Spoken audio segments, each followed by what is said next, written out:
Hi, everyone. Thank you so much for joining us for the final installment of the ACA Dialogues for 2023.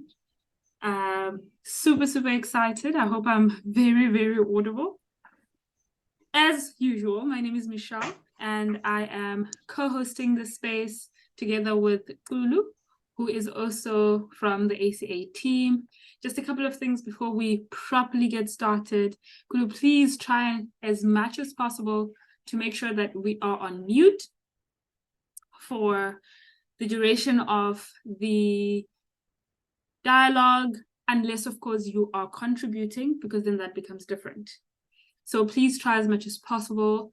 Also, in the space, we practice what we call the rule of two.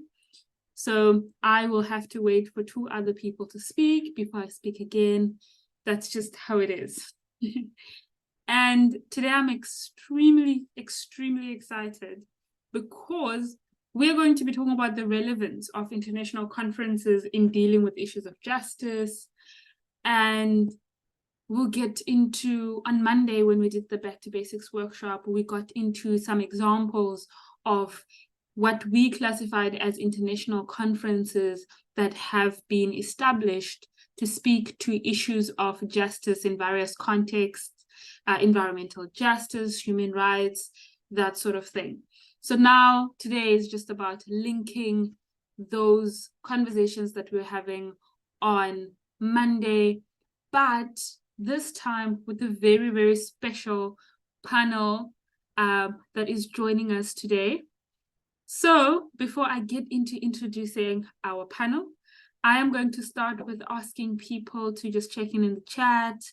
Who are you? Where are you connecting from? How are you feeling today? And yeah, am I not audible enough? I can hear you well, Michelle. All right. Wilkester is struggling to hear me. Wilkester, it might be an issue on your end, but I'll try to project as much as possible. So, yes, please check in the chat. Who are you? What's going on? How are you feeling? And everything of the like. So, today we want to speak to our panelists, because we've got three special ones, about this issue of unpacking whether or not international conferences actually are relevant in today's world, or in our fight for justice, in our fight for environmental justice, or in our fight for climate justice. And the conversation will be talking around international conferences. As I've said, how effective are they? Should they continue? Should they continue? Why do people go to COP? Why is COP where it is? These are just some of the things that maybe might come up. And this is so that we can better understand these platforms, these international platforms, and how they can help us, if at all, in addressing social issues. And maybe even in what ways they're relevant to addressing issues that are lived experiences of people, and how so many people have been displaced and others have been disenfranchised due to injustice, exploitation, everything that we know to be happening with the world today, but historically things that have happened in the past. So without further ado, I want to invite people to please be on mute. But other than that, I want to ask you guys to help me in welcoming our panelists, just as I pin the three of them so that we know exactly who we're speaking to. Some people might already be getting very excited because we see very familiar faces here. And wondering, Lisa, are you with us? Yes, Lisa is here. Everyone that should be in here is here. There we go. Wonderful. So, as usual, I'll start with asking the panelists to introduce themselves, because I am pretty excited and I don't want to introduce them. I'll ask them to introduce themselves to us. And I'll start with Lisa. Lisa, can you please tell us a little bit about yourself?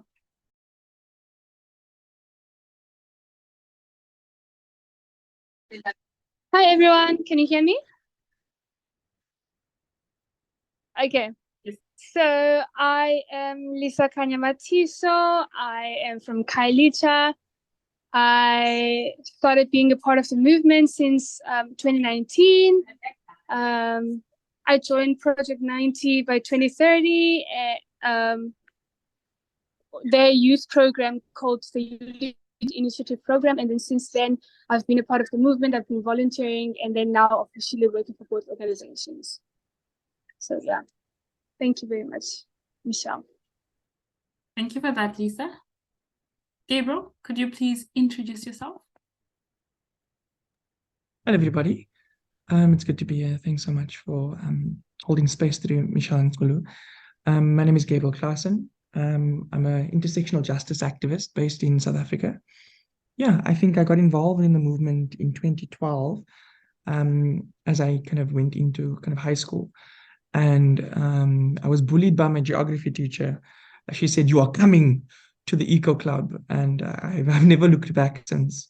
And so, yeah, I consider myself an intersectional justice activist because our work as activists are intersectional. It is intersectional work that we do. It's social, environmental, and economic justice that we work on and focus on. So, yeah, I work as a I work in communications and advocacy at Project 90 by 2030, social environmental justice organization in Cape Town, South Africa.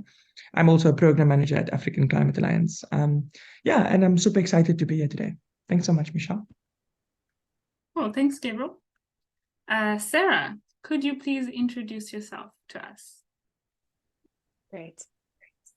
Hi, everybody. Thanks so much. So nice to be here. Yeah, I'm Sarah Robin Farrell. And yeah, from my side, I am an organizer, campaigner in the climate justice space.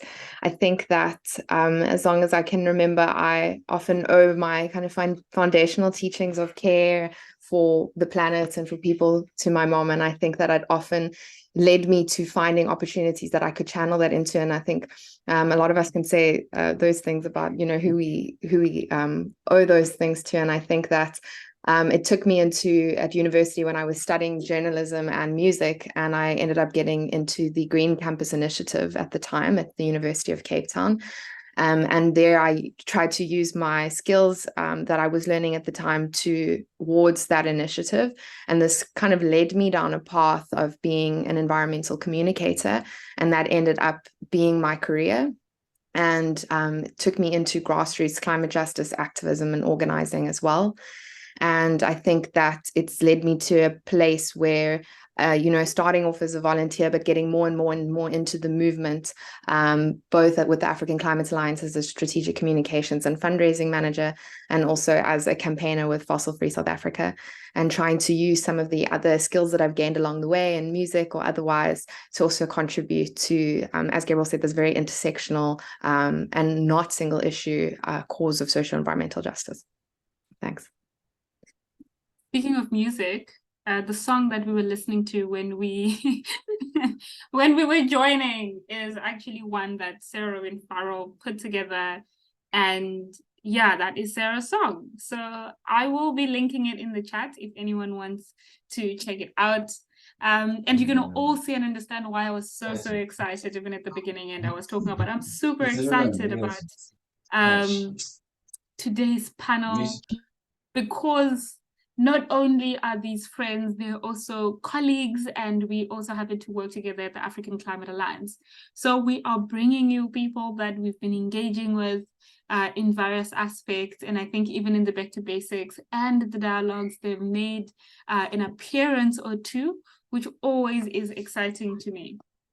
So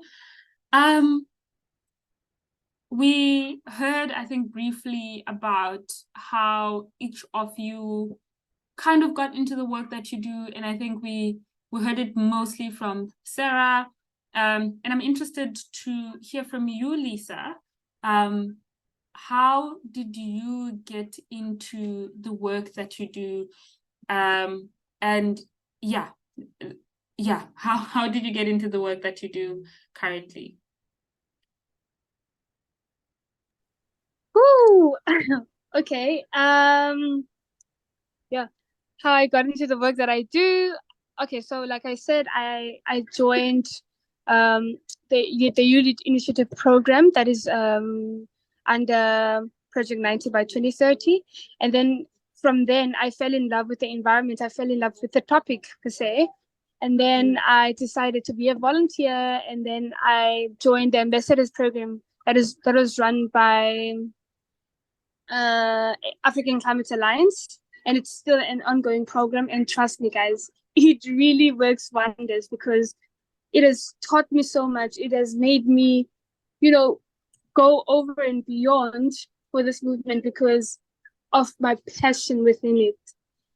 And I never knew that I was really this passionate about this this movement, but taking part in programs like those and taking part in those initiatives, it really molded me into this person that I am right now. And I was doing things for the AIDC as well. I was in a lot of spaces, and I could say that I got in like more than enough knowledge about this thing. Obviously, we're always gonna keep on, learning about new things, about how to approach situations, about new practices and solutions as well.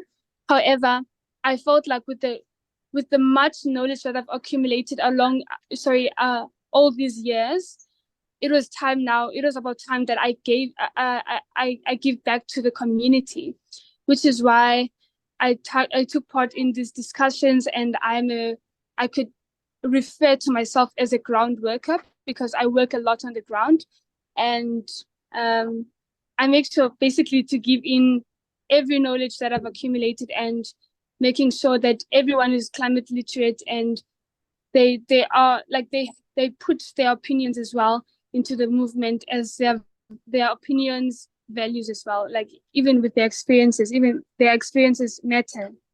So yeah, that's basically how I got into the movement space. Thanks, Michelle.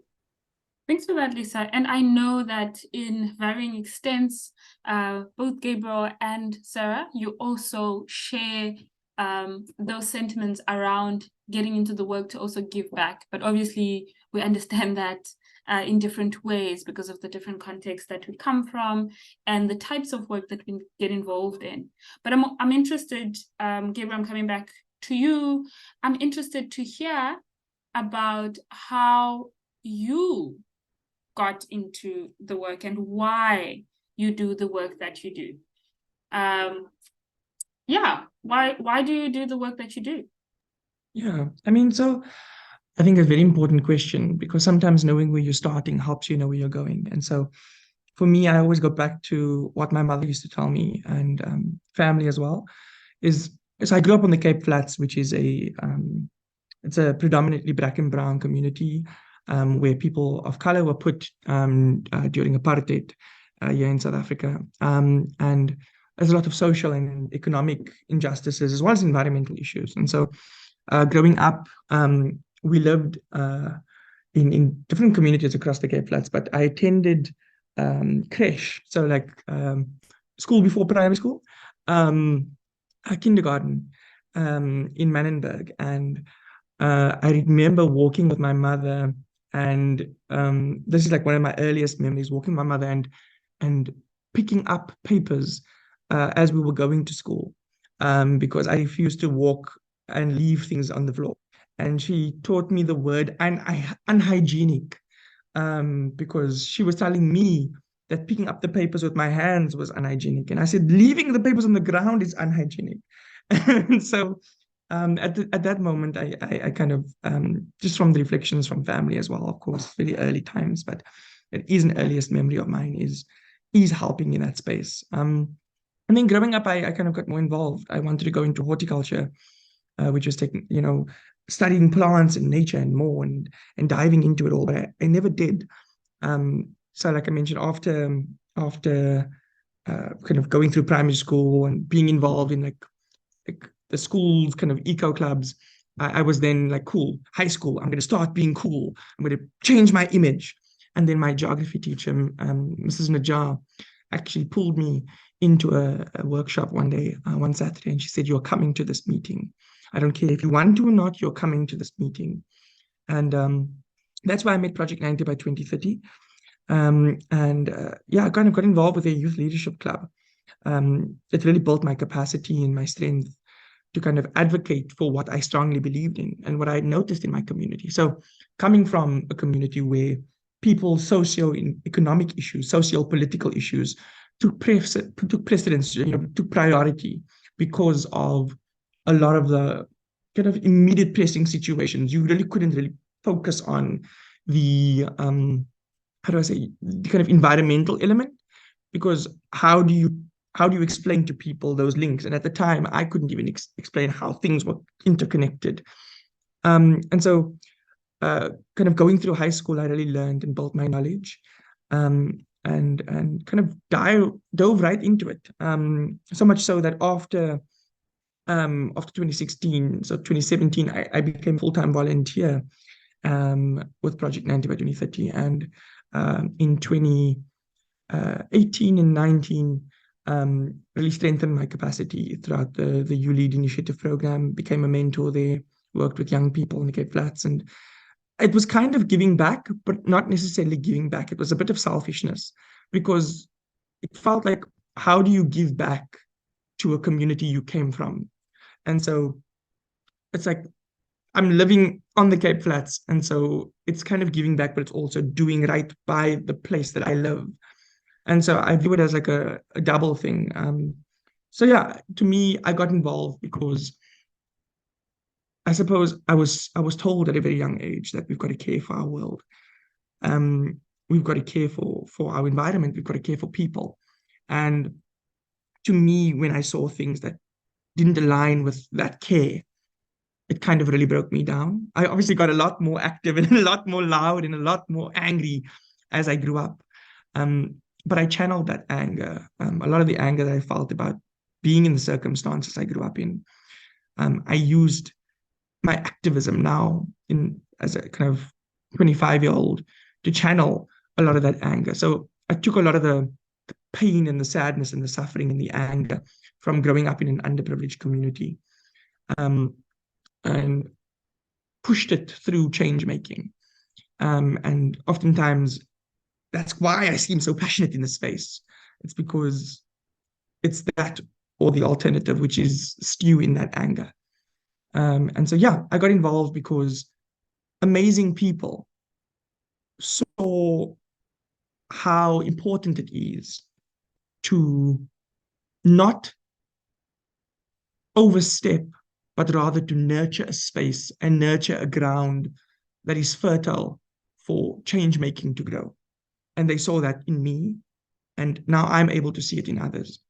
And hopefully through the work that I do now at African Climate Alliance and Project 90 and throughout activism as a whole, I hope that I'm able to now give back, but also be a bit selfish, because I live on the planet Earth. And so by giving to you, I also make sure that the place I live is taken care of, is that I can offer that space of nurture and care so that you can channel the anger, frustration, sadness into change making as well. So yeah, that's how I got involved. People care. Oh, thanks for that, Gabriel. Yeah, it's always interesting to hear how people got into the work and why they do the things that they do, because we often don't get an opportunity to hear people's stories. And so, Sarah, I know you touched a little bit on this in your introduction, kind of telling us about who you are and how you got into the space. But I think more specifically how you got, I think a bit of history behind the work that you do. Why do you write the songs that you do? How are you bringing that creative element into the work that you do? And I guess that's the question. How did you get into the work that you do? Or rather, why did you get into the work that you do? I love being part of dialogues like this, but then I always find it difficult because I'm so busy listening and enjoy the responses that then I need a moment to think of it when it comes to speaking. But I think, yeah, I mean, I must say that I relate to the point made around the selfish element, or that it's both, because not that it's selfish, but that sense of you get out of it as well as you putting in, and that it's in our best interest to have a world that, is livable, in a world where equity and equality is in existence, and that benefits every person, and I think that growing up in it, I still, I find it crazy to think sometimes that I was born pre-democracy in South Africa. I was born in 91, and so I was growing up for the first 3 years of my life still actually in apartheid South Africa, and whilst I don't remember that, the after effects continue to this day, obviously. And I think that you grow up in a society that's reeling from the impacts of such a horrendous and oppressive regime that is on the back of a colonial regime before that. And you know, as a young person, I think I very much had an understanding that things were off and things were wrong, but I didn't really understand it. And as much as I was taught to care about people in the world, there were areas of like, let's not discuss too much that's too political, maybe out of fear, because of the kind of fear that was ingrained into people in that time. And I think that as I grew up and as I went through high school, and then I got into the broader world outside of high school, I think a lot of the preconceived ideas that I had about the fact that things were getting better were shattered.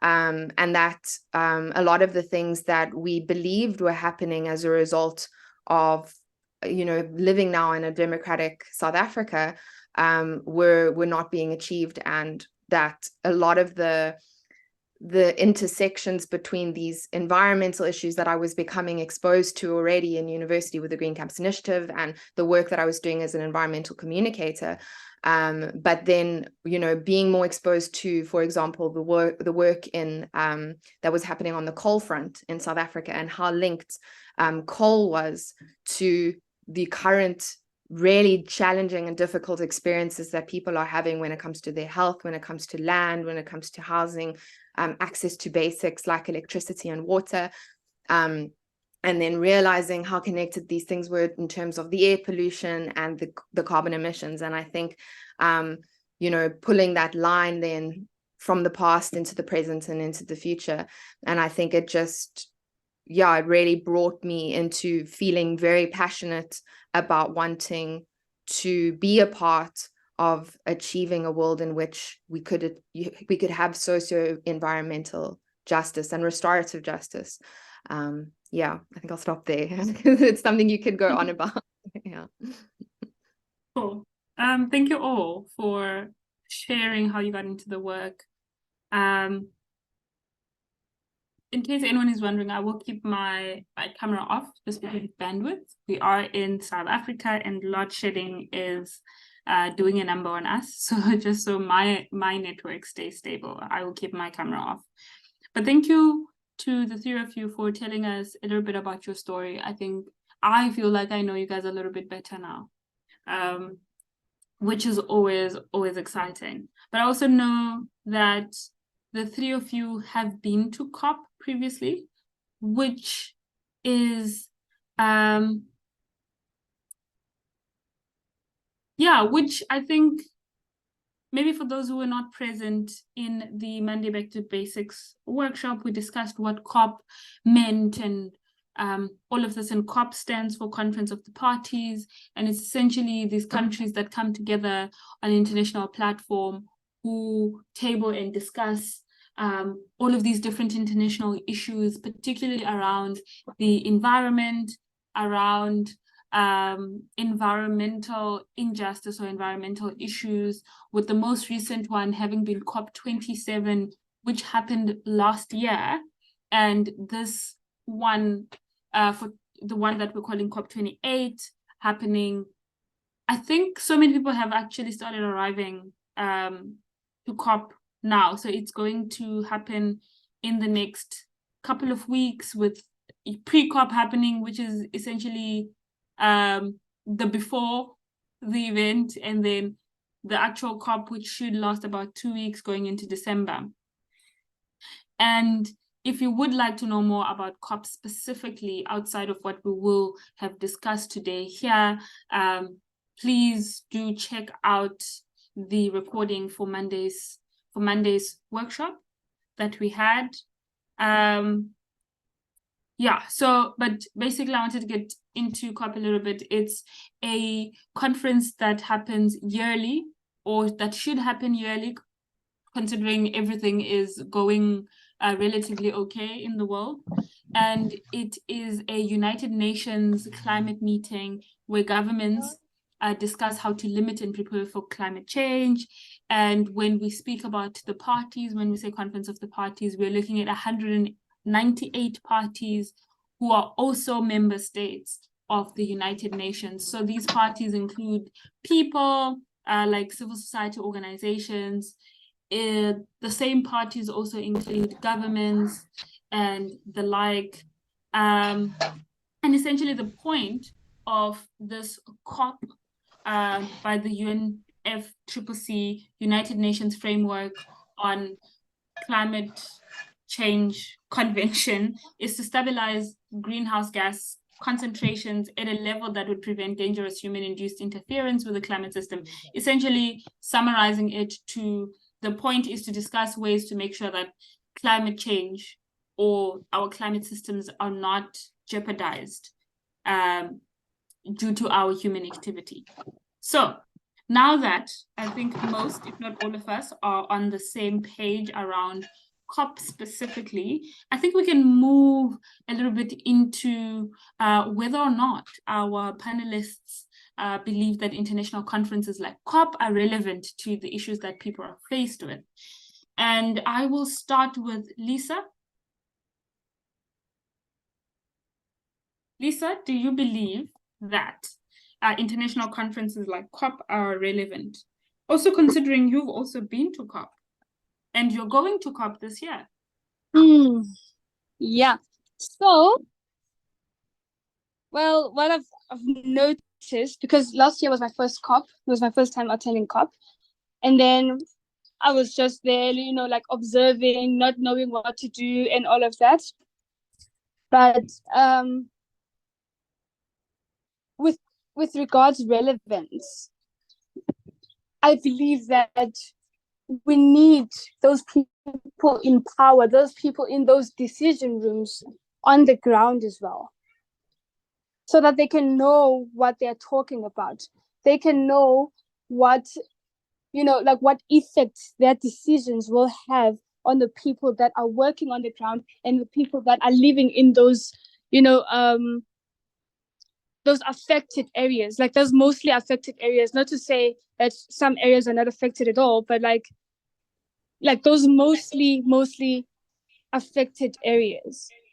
And also I don't think that you know, like they are relevant, like fully relevant, because they lack implementation. Everything can be discussed and put together in wording and in theory, like for it to make sense to other people, but like when it comes to implementation, they lack with that.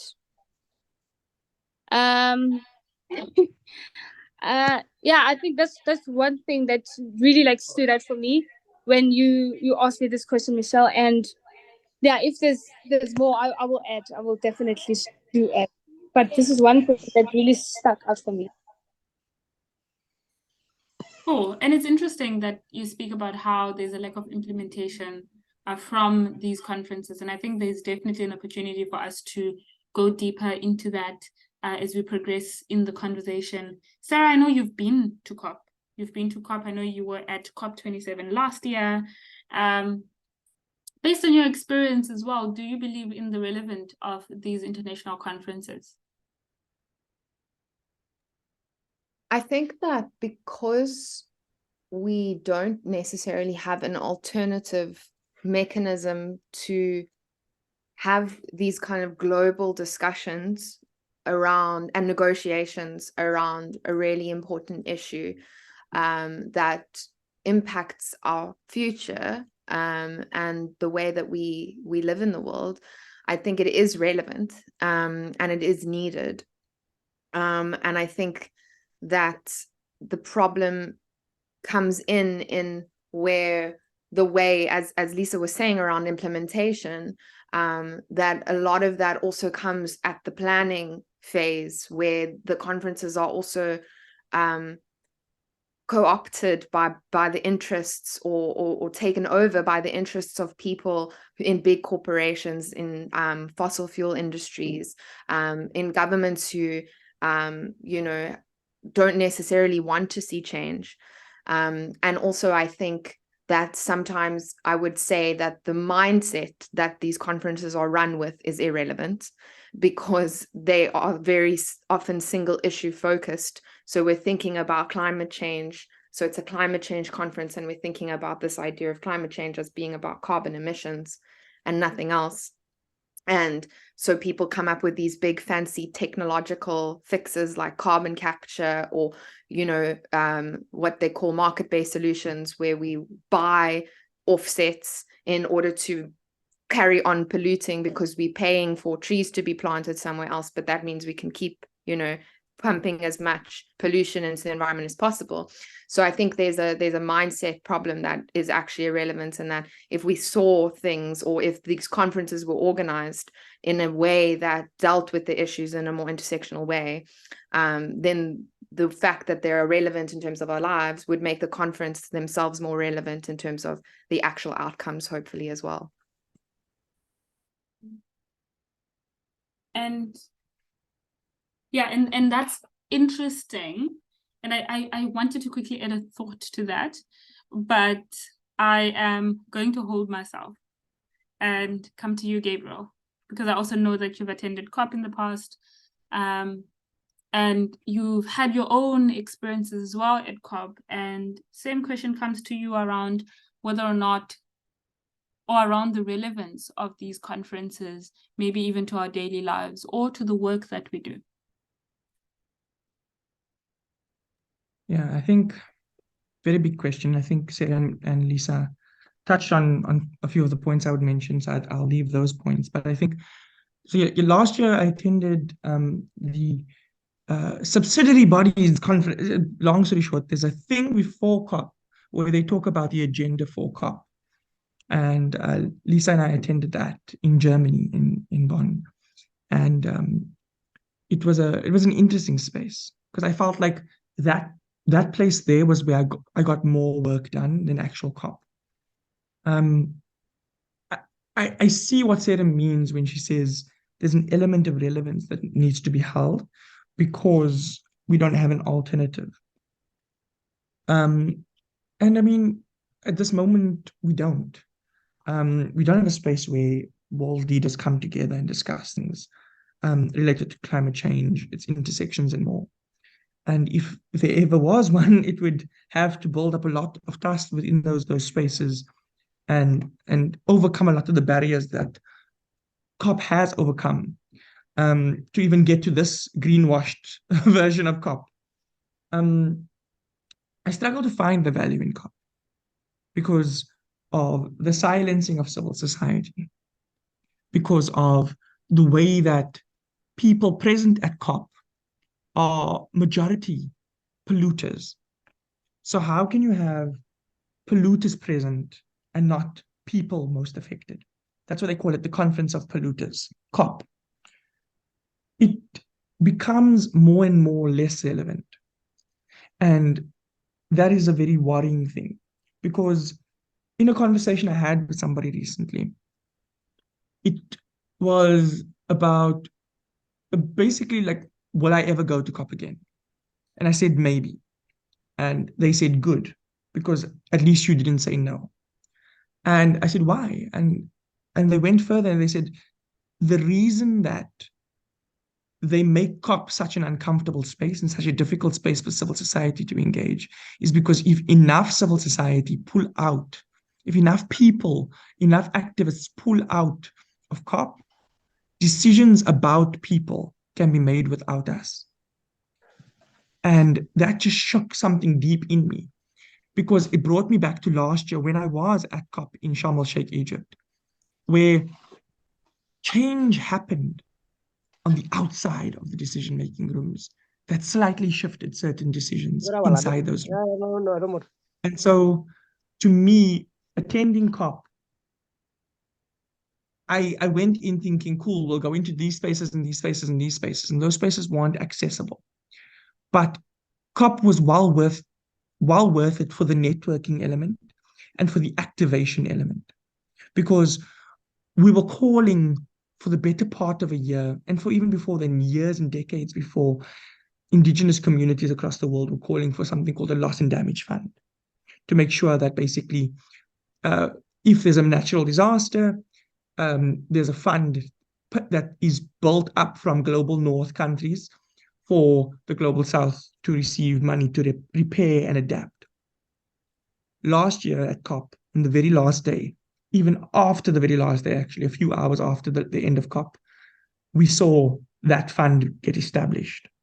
We don't know what it looks like, but it was change that came forward because of people calling for it, people demanding it, people putting pressure on their leaders and their decision makers. However, it was not enough, and it took years for it to get to this point. And so I struggle with the question, is COP relevant? Because in some regards it is, because it's the only space for us to talk. It's the only space for our leaders to hear us in the ways that we may need them to. However, at the same time, it is completely, it can be viewed as a complete waste of time. Because for 2 weeks, you're fighting and you're arguing and you're fighting and you're pushing and you're calling for change. And it feels like you're talking to a brick wall. So yeah, that's my answer. Thank you for that.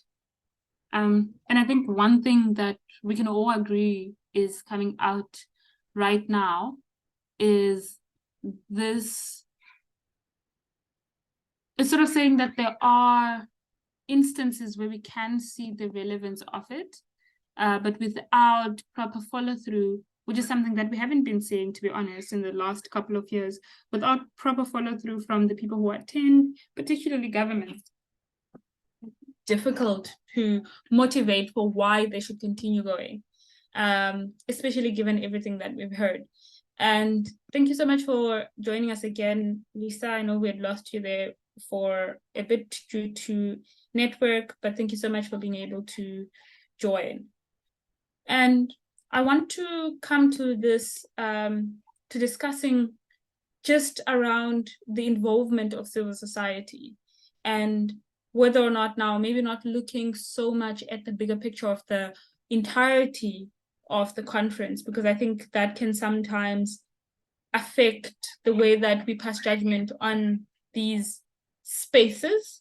So not necessarily now speaking to the conference itself, but the spaces, which is something that, Gabriel, you were speaking a little bit to earlier in your response. But to you, Lisa, I know you've attended wearing the civil society hat and wanting to understand what your experience has been, what you think is relevant for civil society, or if someone were to go attend from a civil society background, because I've also heard accounts of how difficult it's been to even get involved, and I think we've heard it here again of how there's a constant attempt to silence civil society. And I know, Sarah, you also experienced this firsthand, not just at COP, not just at that specific international conference, but at other international conferences or other spaces. And I guess the question in all of that is around whether or not particularly young activists should still put in the effort to be in such spaces, And if so, what are some of the things that they can, I guess, prepare themselves for? And that's to you, Sarah.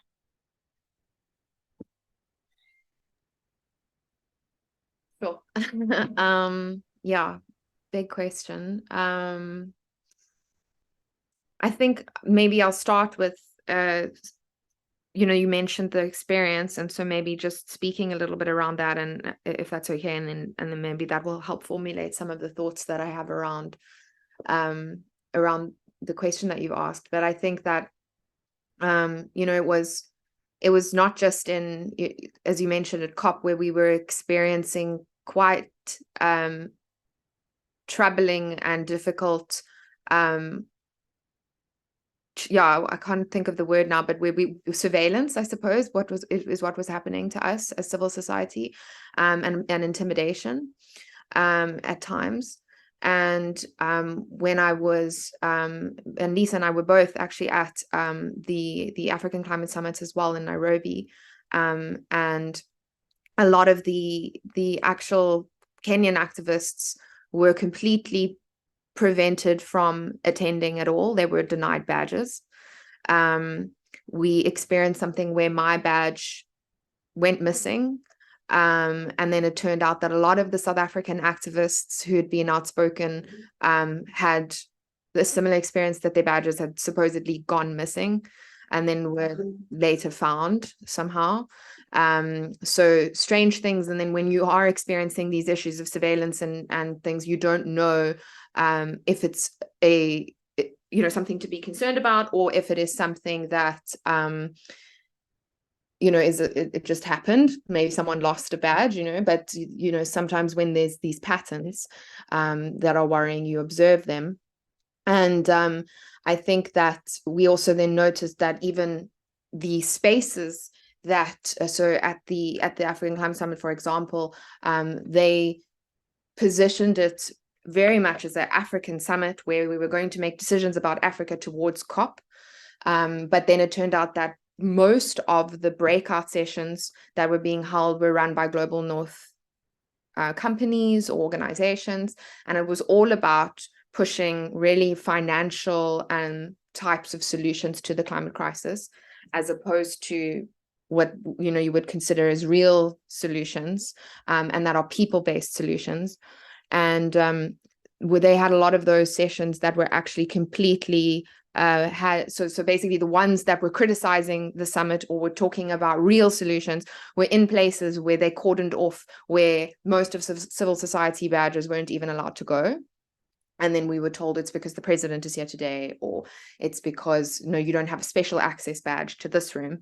And so at that time, actually, Lisa and I got involved much more in the Alternative People Summit, which was happening concurrently and was organized a lot because the spaces were very exclusive and we weren't allowed to get in, and also to make sure that the voices of people were being heard in the Alternate Summit, and then for those who were able to get in, to then take those voices that were coming together in the alternate spaces, and make sure that wherever possible they could be brought in into the so-called official summit. And I think that the most powerful experiences that I also had at COP was definitely also in the civil society marches, the demonstrations that were held in calling for the Loss and Damage Fund. And so I think that, as that point that Gabriel made about the fact that those decisions are going to be made with or without us present. And so having presence as a civil society adds accountability, it adds pressure. And so from that perspective, it also gives us an opportunity to meet each other from around the world, and to be able to network, to be able to organize. Because I think at the end of the day, the people who are behind the scenes of organizing a fossil fuel economy, or just kind of continuing this very extractive and unequal economy and world, they're very organized. And they're very clever in the way that they are trying to always be one step ahead of us. And so as civil society, I think we can I hate to say learn from them. I don't really want to learn anything from them. But at the same time, I want us to learn to be more organized and to organize with each other, to listen to each other, to know what each other are doing and how we can complement each other's efforts, so that we're not duplicating efforts, and that when we're able to come into these spaces, that we can organize effectively so that we can add accountability and we can add pressure. And importantly, that those, so I said that there aren't alternate spaces, but at the same time, there are people that are organizing, so types of alternates to COP. Like I know that one is happening in Colombia where people are coming together. I know that in South Africa, there have been, assemblies that are held around the time of COP to bring voices together for people who, generally can't get to COP, or maybe choose not to go. And so I think it's about, maybe for those who can go, to make sure that we can take as many of the people with us there in the form of, good organizing behind us and on the way there, if that makes sense. Thanks. Yeah, that definitely makes sense. And I just want to say to TechnoSpark, please just hold your questions. We will be allowing for an opportunity for questions to be asked in a couple of minutes. So if you can just hold on with that for us for a little bit. And thank you for that. I think it's always interesting to hear the alternative ways that people are organizing in spaces that are meant for, how do we say, a specific kind of organizing. Because I think I would like to argue that, COP is actually very organized, even from the way that people, particularly governments, engage with the space, and they might even have a strategy for when they come to these spaces and the negotiations. So that sort of way of organizing and the way that they do it, I think is interesting, and maybe that's where you are hesitant a little bit to say. I'm hesitant to say that we want to learn from them, but I do think that there's something that they're doing. For them to keep being so united against taking action, we need to take whatever they're doing and just flip it, so we can all become so united to actually take action. And I think that's where the difficulty lies. But I think it's always hope. I hold a lot of hope in hearing that there's people who, even at these conferences, find ways and spaces to do alternative conferences. I know there's side events and all other kinds of things that you, Gabriel, have also been a part of. But I also know that you've also spoken about how civil society is not always given a voice. And I want to ask you to speak a little bit to that, around whether or not the voices of people are amplified, or whether they can be amplified in these conferences or in these spaces, and how we can make sure that they are on a more consistent basis, or more consistently, or more constantly, not just looking at obviously spaces where it's these people in the international conference front, but maybe even outside of that. How can we make sure that people's voices, or civil society, more broadly put, voices are amplified in these conferences and outside? And how do we make sure that that effort is consistent, and that those results are something that happens at a regular basis? Is that for me, Michelle? Just checking. Yes, it's for you. Awesome. Yeah, I think the first step is, there's a lot of amazing civil society organizations, NGOs across the world. I think the first step is for them to start opening doors a bit more, and they've been doing great, but opening doors a bit more for people who are living the experience to come into the space. I think the biggest downfall is the fact that oftentimes what we do in civil society spaces is silos. That's where we differ from the fossil fuel industry, is we work in silos, whereas the fossil fuel industry has one goal, which is to extract and exploit fossil fuels. We as civil society have different goals. And while it's okay that we have different goals, we should, and different angles of figuring it out, we should be united, at least at the bare minimum. And in finding out what our common goal is, it's justice for all.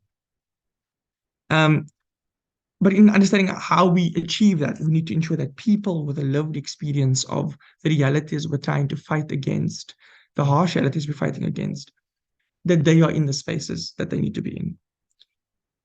There's a saying called "nothing about us without us." Civil society likes to use it, but it comes from communities. It comes from workers.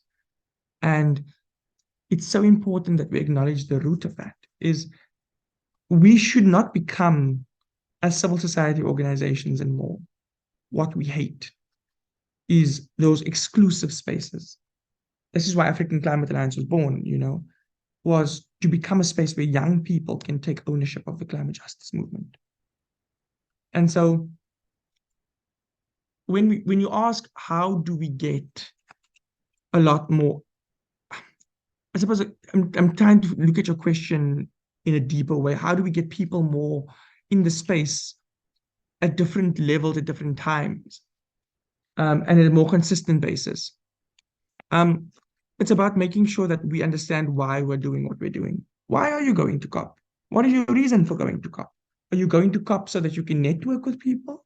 And if you are you going to network and then never talk to them again? Are you going to COP because you just want to make a noise? Are you going there because you want to be a TikTok influencer? What is your objective going to COP? Because understanding that is how we understand what we're actually doing as civil society. Because fossil fuel industries and government are going because they want to ensure that they can continue making profit on the backs of people. And they aren't out there vlogging and taking photos and what have you. They're out there in those decision-making rooms, pushing and calling for the progress of their kind of exploitation of resources and people. And I'm not saying you're not allowed to go there and vlog and take photos. You're allowed to do what you want, have fun. But understanding why you are going somewhere and what you're doing is the first step in understanding how you achieve that change that you want so badly. If you're going with the wrong intention, don't be angry when you're not getting the result that you wanted. And I know it's difficult to say this because it sounds like I'm critiquing and criticizing the climate justice movement, and I am. And I'm not innocent of this. But it is so important that we are able to, for lack of a better phrase, hold up a mirror to ourselves as civil society to find out, cool, what have we been doing for the last 27 COPs and why hasn't it been working? Okay, cool. Is it something that we are doing, or is it something that they are doing? And if it's something that we are doing, how can we change it to make it better?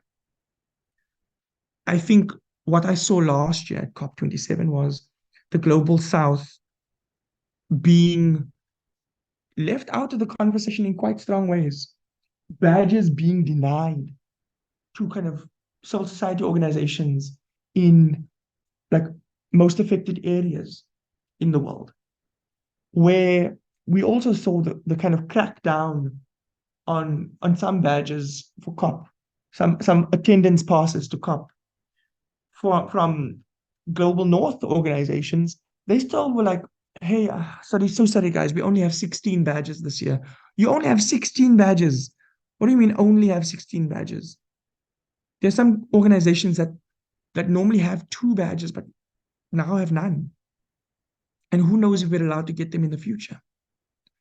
And so a big part of it is understanding that in these spaces, and I think Sarah spoke to it earlier, and Lisa, you also spoke to it, is this element of global solidarity. So going there, you're networking, you're building those relationships. Now, cool, I want to go to COP, but I don't have a badge. And organizations in the Global South are being stopped from getting badges. Cool. Now it's the responsibility of Global North organizations and people and activists in the Global North to recognize, hey, is our voice needed in this space? Or is the voices of the most affected communities needed in this space? And so when I say we need that mirror to be held up to our face and asked, is it something we are doing or something that they are doing? And if it's us doing something that's halting our progress in the climate justice movement, how do we fix it? So that's how I think, Michelle, we can start seeing civil society showing up in the space on a more consistent basis, is if we understand as civil society what is needed to show up in our full capacity.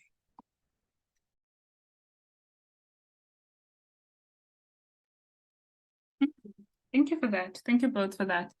And for those who have been itching with questions, we have come to that point where you're more than welcome to put your question in the chat. You can address our panelists. You can put your hand up if you have a question. I see Alfonso says, we are ready. And I love to see that. So if you would like to put your question in the chat, please go ahead and do so. But if you would like to unmute, please make sure that you raise your hand first, or you put a star in the chat and I'll know to come to you. But thank you so much for that. I think it also paints, both of you, I think it paints a picture for the people who've never been to COP, or the people who are wanting to go to COP, to also have, I guess, managed expectations around what can come or what will come. And, you know, then a question for me arises around, how do I investigate my own personal intentions to ensure that the intentions that I'm walking into COP with are not ones that can end in disappointment? So that question around what is the intention of you going?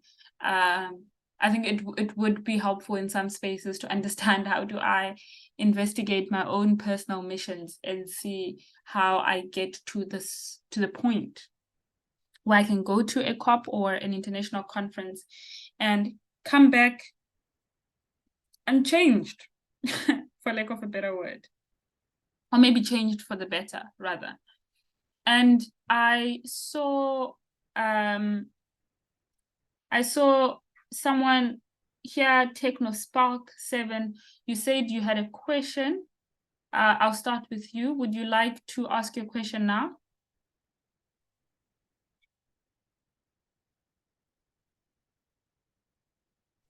Yeah, I'm sorry. So let me first of all just nini the questions, then I come back again. I'm sorry for that. All right, no problem. So you're going to think about your question and then we'll come back to you. Alfonso?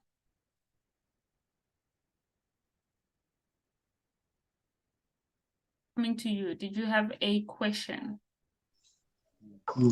I don't have any question, but I'm trying to look for a question so that I can ask in the next 10 minutes. All right. Thank you so much. Chulu, I think that leaves your hand. Thank you so much, Michelle. Can everyone hear me? Loud and clear. Okay, nice. I feel like this has been such a powerful conversation layering on what we spoke about on Monday. And the entire time, like the very moment they started talking, I was just like, why is Lisa and Gabriel and Sarah acting like they're not the very bubbly people we know them to be, you know? So they must definitely get into that, because we know them to be bubbly people. We know them to be, you know, in their bag about everything. But other than that, I have enjoyed the conversation, and it has had me thinking that, one, is there space, you know, for activism, knowing that Lisa and also Sarah are involved in the arts quite a lot, with Sarah that being music and with Lisa that being, you know, dance. Is there space in such spaces where artists now, you know, beyond Elisa Matiso or beyond Sarah Robin Farrell, where artists can get into the space and have their voices heard? Because often at times we hear about how, art is a reflection of the society that we live in, and that artists bring that society into the fore. And we often inspire to think about society in the ways that we do because of the art that we see, And so I believe that art plays an integral part in a lot of the happenings in the world and in a lot of the awareness that is brought up in the world. So one of the questions that I do really want to know is there space in such conferences for artists to bring out their creative selves and to bring out their activist selves also? And another thing that I really do want to, and I think to a certain extent has been touched on, is the role that we play as activists and as people on the ground, at a grassroots level. Maybe, let me say, if I were to detach myself from an ACA or from whatever type of organization I'm involved with, if maybe as a Gabriel or a Lisa, I'm able to detach myself from a Project 90 or from an ACA, and what platform are people offered?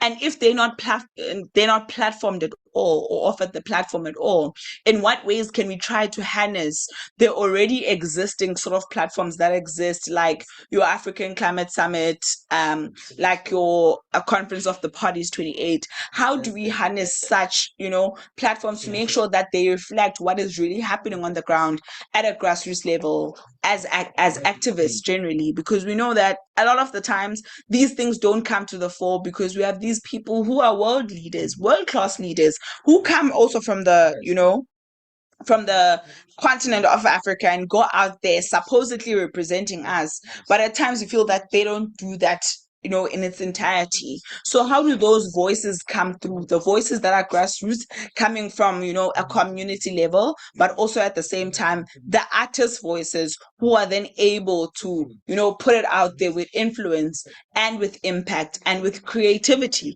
that, pulls at your at your heartstrings.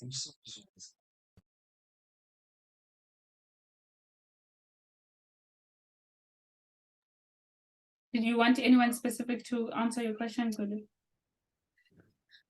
Not anyone specific, but I mean, because it does speak to activism, so I would expect maybe a Lisa or a Sarah is able to, answer that. But also because we are activists in this room, I also don't expect it to only just come from our panelists. But if our panelists are able to speak to that, because I know at times, you're like, that is such a loaded question, I don't even know where to begin.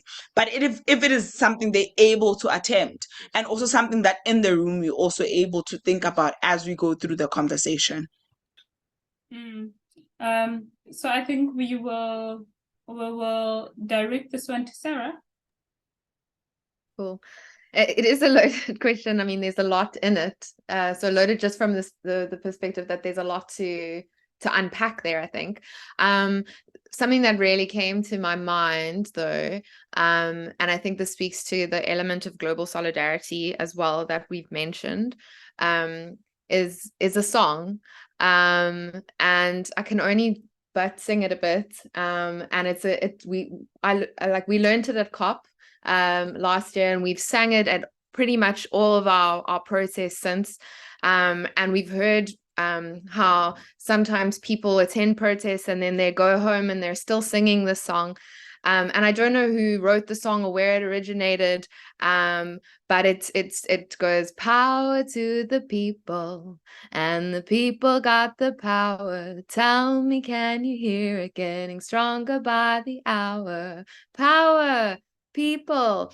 And it's generally a call and response. And when we marched to specifically around the Loss and Damage Fund, and everything, but they were really, civil society was calling for the Loss and Damage Fund and sitting outside of the negotiating space, and saying, where is the answer? That was the song that we sang over and over in that call and response. And the fact that we're still singing it a year later in other spaces, I think just shows the power of song as a way that it's not necessarily maybe music on the stage, or these artists are coming here to perform at COP, but it's really that grassroots artivism music, in that way of us as activists. And that for me was a very powerful moment. I think that there's a lot of opportunity for us to bring art more and more into the alternate spaces as well. And, you know, the art comes in the form of poster making, in the form of, I mean, I've seen some incredibly beautiful protest posters that have come through the years for various struggles and various work. Now we see that with the Palestinian liberation movement, you know, that is on top of mind very much at the moment. And the beautiful art that is being used in this. And I think so there's so many ways that we can use our creativity. And I think that I once I was feeling at a moment quite frustrated, and I was saying I'm not getting a chance to be creative and to, you know, and someone that I respect very much and who's been in the singing world for a very long time said to me, but everything you do, Sarah, is a form of creativity in your work. Doesn't always feel like it, but you're charging that creativity into the proposal that you're writing so that you can get to COP. You know, so, and that I think brings to the some of the opportunities that might arise, you know, for people. There's not always opportunities as there should be for individuals to be able to go if they're not representing an organization. But there are organizations that put out calls sometimes for young people to be able to apply to get badges and to go. And then I guess the question then becomes, well, how can those people then go be authentically engaged? And because it's a very overwhelming space, and be able to actually engage.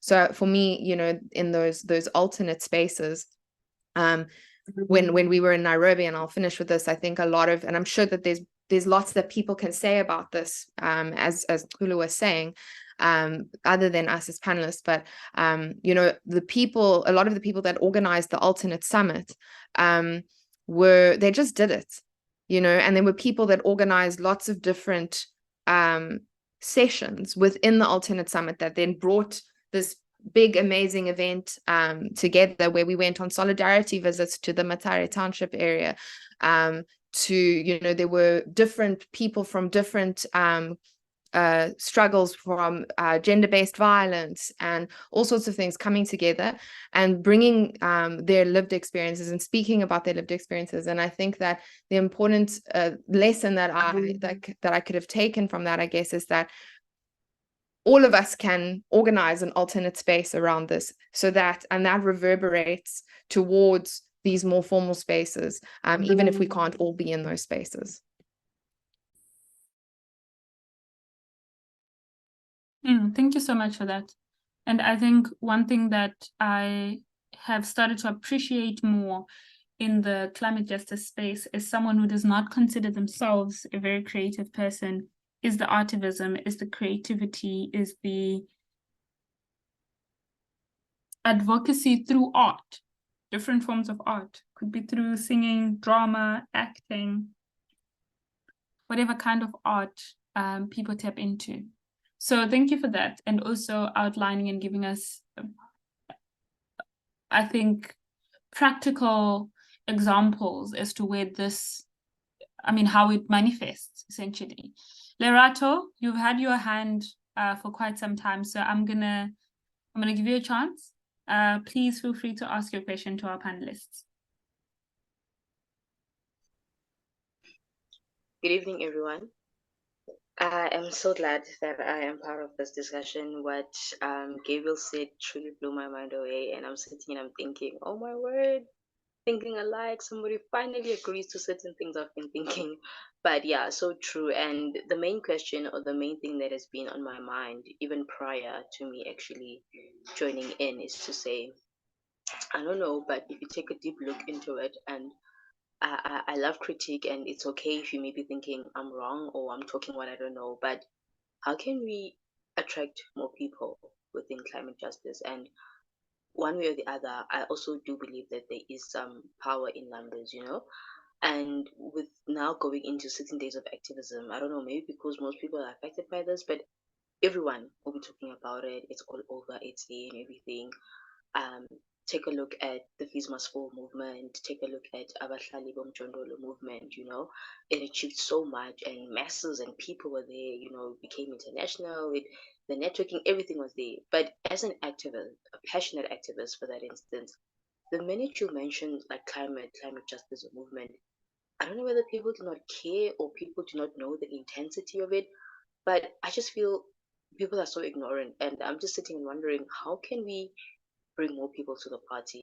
Yes, there's things like ACA that's really doing great works, Greenpeace, what is it, Fridays for something, the Friday movement of climate action that happens. That's also great and brilliant. But I just feel somehow there's still a big majority of people that can play a role or do an impact or come to this party, but it's like, I don't know, they're waiting for an invitation or they're stuck in a transport arrangement. I don't know, but I just feel like people are not understanding or feeling what we climate activists are feeling. People are just so relaxed at school. It's not even implemented much. You don't see, posters of it at certain places. You have to be in a certain space before you actually understand and know all of this. The whole fossil fuel thing is hardly even spoken about in the news. It pains me because you become an activist in a space of perhaps maybe political movement or campaigns, and people are there, people are singing, people know information, people are fighting, people. But then you just mention about, guys, let's pick up paper, or you shouldn't throw those with cans, or try to reuse a plastic, and then it's like, oh, you're boring. So I guess to any panelist, they can answer to say, how can we bring more people? And I love how with ACA, the main theme is like, back to basics. How do we also go back to basics? Because I feel with this issue, we have to come to an end level, to attract those that are still there to say, hey, sooner or later, the world you're living in or the climate that you're in will destroy you or will not be there. So how do we attract people? How do we bring them to the party? And also, what can we as current activists do in our individual capacity? I'm listening to the whole COP badges and everything, and I'm like, phew, it's bad, hey? So what can we also do perhaps as individuals? Because I've seen that sometimes as activists, we always rely on the people, like the movements, the groups. We sometimes don't do an introspection to say, what am I doing as Larato? What am I doing as this person? As your own. So I guess those are my two questions, and it's open to everyone. And can Gabriel please answer one of them? I'm really looking forward to his answer. But yeah, thank you for the opportunity. Awesome. As he said, as jumping into the activism there with the vocals. Thanks for that, Sarah Sebastian. Now, Lerato, thank you so much for your question. And I think I'll start on it and I'll pass to Sarah. I think your point about the kind of momentum in the climate justice space is something that used to baffle me quite a bit. I used to sit there, why is no one angry? And then I was like, hold on a second. Hold on a second. People have priorities. And it kind of jarred me quite a bit. And so the fact that you've kind of reflected that already, like I wish I had the kind of ease of understanding the way that you do right now. At the time when I was kind of in my kind of where is everyone? A big way of getting people involved is understanding where they are. You can't ask someone to walk with you if they aren't ready to walk. And sometimes it might appear like they're never ready to walk. But most of the times it's understanding, cool, you are over there. What do I need to do to have you join me? That question alone is the problem. And that's why we've been failing in the movement. How can I get you to join me? It should be, how do we link our challenges together so that we can walk together? Not how do I get you to walk with me, or how do you get me to walk with you, but how do we walk together? And I think a big part of the work that I've been doing with Michelle, with Sarah, with Lisa, with a bunch of activists in the space is understanding that priorities that people have sometimes eclipse everything. It's very difficult to fight for climate justice when you're wondering where your next meal is coming from. It's very difficult to fight for climate justice when your kind of biggest struggle right now is the harm that women are facing in communities because of gender-based violence. It's very difficult to ask someone to join the climate justice movement when they are unemployed and they need to go look for work. However, that's how we find the intersections. Because climate justice is an intersectional justice. Everything is linked. The increase in temperatures aggravates people. Increase of temperatures, increase of heat, aggravation, anger levels, wellness affected. We see the ways that health can be impacted by climate change, and health is a big priority for many people in communities. We see in the ways that unemployment, which can and is very tied to climate change, is directly linked to whether or not somebody is kind of able to engage the space or not. We see in the ways that in many communities still, women and young girls are left to fetch water, collect firewood, to be the carers of the house and of the family. And that is putting them in very vulnerable spaces, oftentimes leaving them vulnerable to be subjected to gender-based violence. And I think our question should be, how do we walk together? Not how do I get you to join me, or how do you get me to join you?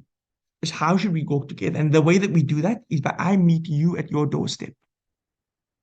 That's the only way we do it, is I meet you at your doorstep.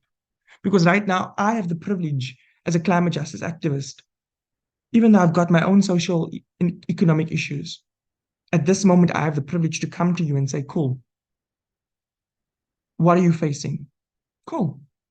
This is how it's linked to climate justice. This is how climate justice is linked to what you're experiencing.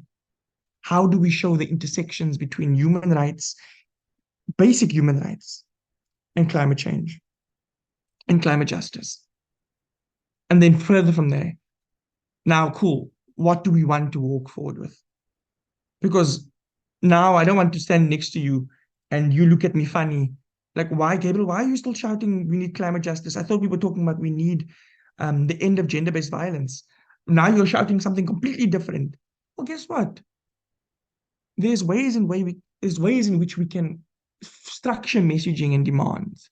There's ways in which we can say, cool, in this circumstance, let's call for this, but we understand that it encapsulates a lot more things. And so the question of how do we get more people involved, it's meeting them where they are, meeting them at their doorstep, not just physically meeting them at their doorstep. Don't show up at my doorstep, Lerato. But it's not just meeting them at their doorstep, but it's meeting them at their doorstep in a way that they will understand what you're talking about. Meeting them at their doorstep when it comes to language, mother tongue approach, meeting them at their doorstep when it comes to understanding that fact that many people can't read, and that's not something to be ashamed of. But then don't go and hand out pamphlets. Do interactive workshops. Meet them at their doorstep in understanding that many people might not enjoy the scientific element of things. So what you do, you use the creativity element. There are many different ways and different streams of bringing people into the movement. Sometimes it feels like the climate justice movement is this massive river that is continuously rushing, and it's so difficult to get involved. And it seems so isolated sometimes, but a river breaks out into streams, and those streams eventually run into the ocean. And the reason I'm using this metaphor is because the different ways in which we approach a situation doesn't mean that we are not on the same page. It just means, for example, in this case, Sarah uses music. I write.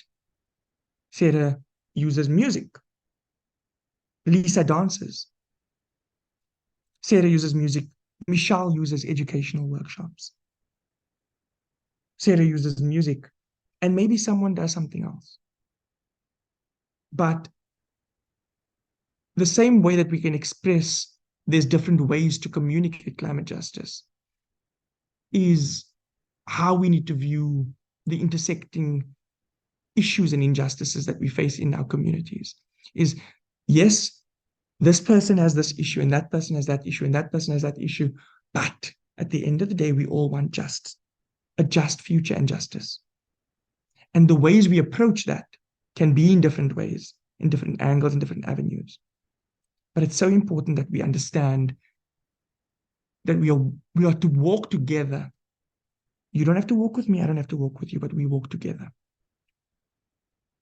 Yeah, I'll leave it at that, Michelle. And yeah, I think there's a lot more I could say, but I'm also acknowledging the time. And so passing the mic back to you. Thanks for that. Thanks for both those really, really insightful answers. And I think for all three of you, also thanking Lisa in her absence, thanking you all three for really spending your evening with us. It's always, always appreciated. And we appreciate it more than we can say thanks with just our mouths. And before we officially come to a close, Tara had said, what ways can we champion for our states? Because a lot of international conferences are being held up with a lot of implementation, but no action is taken. Just from some of the insights that came out, and a good example being the Africa Climate Summit, whereby we meet several leaders who came for climate dialogue, but the only thing they're trying to do is encourage us to plant trees while each and every day our population is growing. Thus, this cannot help us to fight worsening climate change. Absolutely, Tara. I think some of the ways that we can champion, or some of the ways that we can make sure that the work that we do is made louder, amplified, is to really strengthen that grassroots aspect of things. So a lot of the times we find that when you try to speak to a president, it's extremely difficult to organize with a president or heads of state because of their top-down approach. They want to have conversations at the top, and then those discussions are supposed to fiddle and trickle down to the rest of us. However, what I can suggest we actually do to champion ourselves, our states, the people that we represent, the people that we work with, is to actually organize from the ground up. What that essentially means is we make sure to strengthen the community aspect of our work, the movement building aspect of our work. How are we ensuring that we are stronger together when we call for these things, rather than just one person, maybe 3 people attending an international conference? So I would say movement building is one, organizing, really, really organizing, also being extremely sensitive to the different experiences that different people have. Like, for instance, I live in South Africa. I've got a completely different experience to someone who might, for instance, live in Kenya. So how do we learn from the ways that the guys in Kenya mobilize and organize, and how do they learn from us, making it that space for collaboration, that space for an exchange of ideas, a space to really, really build strength, collaboration, and support. Because the thing that we need most, especially when it comes to these spaces, is that unity. And that comes from being nurtured, that comes from a lot of our energy, a lot of our everything essentially going into that, our resources. I mean, people as resources, just in the sense of there's so many people with knowledge, there's so many people with skills. How do we tap into that to make sure that it also supports the movement that we're trying to build? So you will forgive me. I just thought it might be great for me to answer that question more urgently, simply because we're coming to a bit of a close. So again, I would really, really like to thank Gabriel, Lisa, and Sarah for being with us today.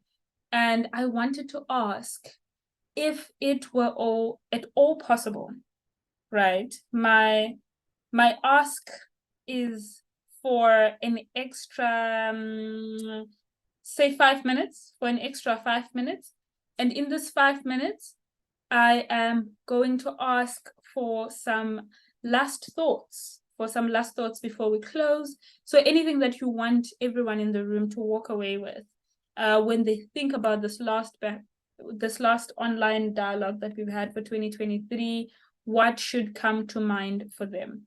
And I will start with you, Gabriel. Yeah, I mean, I first also think I need to also answer somewhat like why we are so sad, Chulu. We are sad because COP last year brought up quite a tense space. You couldn't really speak about human rights violations. You couldn't really speak about the silencing and the surveillance that was happening. And so I suppose talking about it now kind of brings back a little bit of that, and I use the word carefully, brings back that trauma, because it does stunt the way that you think about things and how you can engage and how you interact. But at the same time, I suppose my last kind of wording in the space here is I'm so inspired by not only today's session, but the activity in the climate justice movement in this past year. Seeing the way that young people in this call, throughout the different workshops we facilitated, young people on social media, on the ground, across Africa, have continuously looked at defining an Afrocentric climate just future for all. And it is why I think coming onto the space, despite knowing I would feel this somewhat level of discomfort, talking about COP again, it's why I came back to talk about it today, because it is so important that we have these kinds of conversations and more. Because to have these conversations is to inspire and mobilize others to see how we, to see how we bring forward change. So yeah, I think I'll leave it at that. I'm very inspired today, having heard everyone's questions, having recalled a lot of the conversation that's been had right now, and reminding myself of the kind of positive side to COP. It's not all bad, even though sometimes the badness seems to overwhelm things. Yeah, I'll leave it at that. I'll pass to Sarah.